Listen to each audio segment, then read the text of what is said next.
मुंबईची जीवनवाहिनी असलेल्या बेस्टला अखेरची घरघर लागली आहे का असा प्रश्न निर्माण झाला। 2026 साली म्हणजे 2 वर्षांनी बेस्टच्या मालकीची एकही बस धावणार नाही अशी धक्कादायक माहिती समोर आली। गेल्या काही वर्षांपासून बेस्टच्या बसची घटणारी संख्या, कमी होत असलेले मार्ग, कंत्राटी पद्धतीचा होत असलेला अवलंब, हे सगळं बघता बेस्टचं भवितव्य काय असा प्रश्न या निमित्ताने निर्माण होतोय। बघूयात या संदर्भातला हा रिपोर्ट।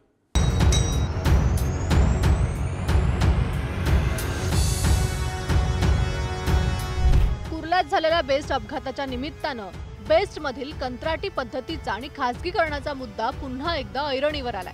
मुंबईची जीवनवाहिनी असलेल्या बेस्टची झपाट्यानं अधोगतीकडे वाटचाल होत असल्याचं समोर आलंय। एकीकडे कंत्राटी पद्धतीच्या बस आणि कर्मचारी यांची संख्या वाढत असतानाच शहरातील बेस्टचे मार्गही कमी होताना दिसतायत। मुंबईत बेस्टचे घटते मार्ग, गेल्या 4 वर्षात बेस्टची 73 मार्गांवरील सेवा बंद झाली आहे। चालू वर्षात 9 मार्गावरील बेस्ट सेवा बंद झाली आहे।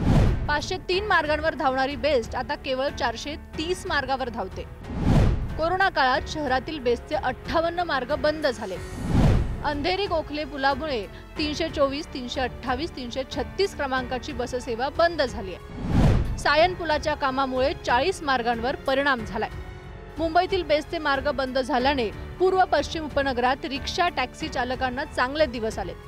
पूर्व आणि पश्चिम उपनगरात शेअर रिक्षा मोठ्या प्रमाणात धावताना दिसतायत। प्रवासीही सार्वजनिक वाहतूक व्यवस्थेचा पर्याय अपुरा असल्यानं शेअर रिक्षा टॅक्सीच्या प्रवासाकडे वळले।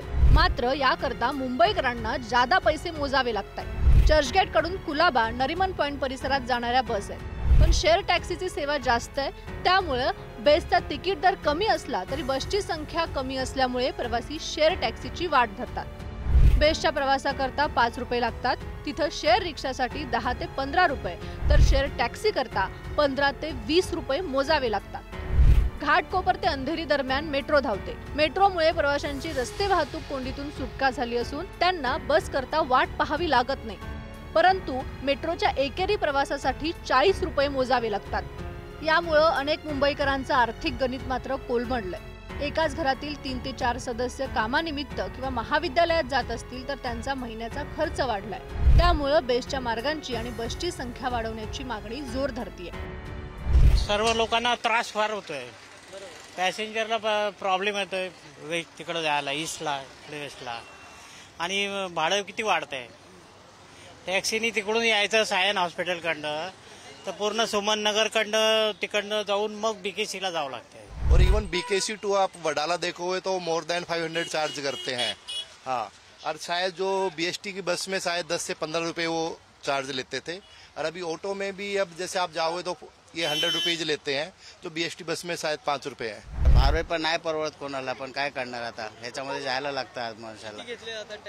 टॅक्सीला आता आम्ही समजा तिकडून आले तर आता आम्ही किती 40 रुपये दिले टॅक्सीचे, आणि बसमध्ये आले असते आम्ही तर डायरेक्ट 5 रुपये मध्ये आले असते। रिक्षांनी वगैरे यावं लागतं, मुलांना त्रास होतो, बसायला भेटत नाही, रिक्षावाले पण जास्त लोकांना घेत नाहीत, आणि बस तर वेळेवर नाहीच आहे, तर इथून चालत जावं लागतं मुलांना शाळेपर्यंत। दमून जातात ना मुलं पण, आणि घरच्या पालकांना पण भरपूर त्रास होतो, वेळ जास्त लागतो। बेस्ट उपक्रमाच्या दिवसेंदिवस वाढत चाललेला तोटा, व्यवस्थापनात झालेली दिरंगाई याचा परिणाम बेस्ट बसच्या संख्येवरही पाहायला मिळतोय। बेस्टच्या ताफ्यातील बसची संख्या घटल्यानं विविध बस मार्गावरील बससेवा बंद करण्याची नामुष्की बेस्ट उपक्रमावर आली आहे। पूर्वी एखाद्या मार्गावर बसला पुरेसे प्रवासी मिळत नसल्याने बस मार्ग बंद करण्यात येत होते। दरवर्षी डिसेंबर महिन्यात नवीन वेळापत्रक लागू करण्यात यायचं, परंतु आता बसची संख्या कमी असल्यानं बस मार्ग बंद करण्यात येत आहेत। गेल्या काही वर्षात तोटा कमी करण्यासाठी बेस्टने स्वमालकीच्या बस खरेदी न करता भाडे तत्वावरील बस ताफ्यात सामावून घेतल्या।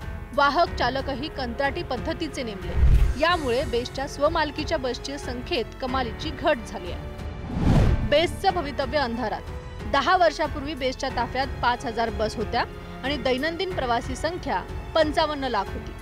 सद्यस्थितीत बेस्टकडे 1900 बस आहेत, त्यापैकी 985 बस ह्या स्वमालकीच्या आहेत। 2010 साली बसची एकूण संख्या 4385 होती। आता बेस्टकडे केवळ 1900 बस आहेत। 1900 पैकी 700 बस पुढील 11 महिन्यात भंगारात निघणार आहेत। 2025 साली बेस्टकडे केवळ 225 स्वमालकीच्या बस राहणार आहेत। 2026 साली बेस्टच्या मालकीची एकही बस नसण्याची शक्यता आहे। बेस्टच्या स्वमालकीच्या 3337 बस राहतील, हे 2019 मध्ये दिलेलं आश्वासन अधांतरीच आहे। बेस्टमधून दिवसाला 28 लाख प्रवासी काम करतात. 2026 पर्यंत 7,000 बसचा ताफा होईल असा दावा बेस्ट उपक्रमाकडून करण्यात येतोय. यात 200 डबल डेकर बस आणि इलेक्ट्रिक बसचा समावेश आहे. मात्र त्यासाठी आणखी किती काळ वाट पाहायची आहे असा प्रश्न आहे. बेस्टची सध्याची ही स्थिती पाहत बेस्ट बचाव अभियान वर्कर्स युनियनच्या वतीनं राबवण्यात येणार आहे. हे आता पूर्णतः प्रायव्हेट करायचं आहे त्या दृष्टीने यांची पावलं सुरू झाली आणि आज जे काही आपण बघत आहोत ते त्याचाच परिणाम आहे. जर हे वेळीच रोखलं गेलं नाही, स्वमालकीच्या गाड्या जर घेतल्या गेल्या नाहीत, हे कॉन्ट्रॅक्ट्स रद्द केले नाहीत तर ही BST पूर्णतः खासगी होईल आणि लोकांना ही वर्षानुवर्ष मिळणारी सेवा बंद होईल. हे आपल्या समोर येणार आहे. आम्ही प्रायव्हेटायझेशनच्या विरोधात आहे. तो एकंदरीत असा आहे की जेव्हा तुम्ही 3,300 बसेस बेस्ट अंडरटेकिंगच्या स्वतः होते, त्या आमचे 16,000 ड्रायव्हर्स होते. किती? आणि कंडक्टर 12-14,000. आज तुम्ही बघा आमचे स्वतःचे ड्रायव्हर फक्त 7,000 आहे आणि कंडक्टर 8,000 आहे. मुंबईकरांसाठी शहरात कुठेही फिरण्यासाठी स्वस्त पर्याय असलेला बेस्टचा प्रवास झपाट्यानं कंत्राटी आणि खासगीकरणाच्या दिशेनं होतं. अशीच परिस्थिती राहिली तर भविष्यात बेस्ट सारखी सुविधा येत्या काळात ह्या जमा होईल अशी भीती व्यक्त करण्यात येते. सुरेखा चोपडे, धनंजय दळवी, श्रेयस सावंतसह शिल्पा नरवडे, पुढारी न्यूज, मुंबई.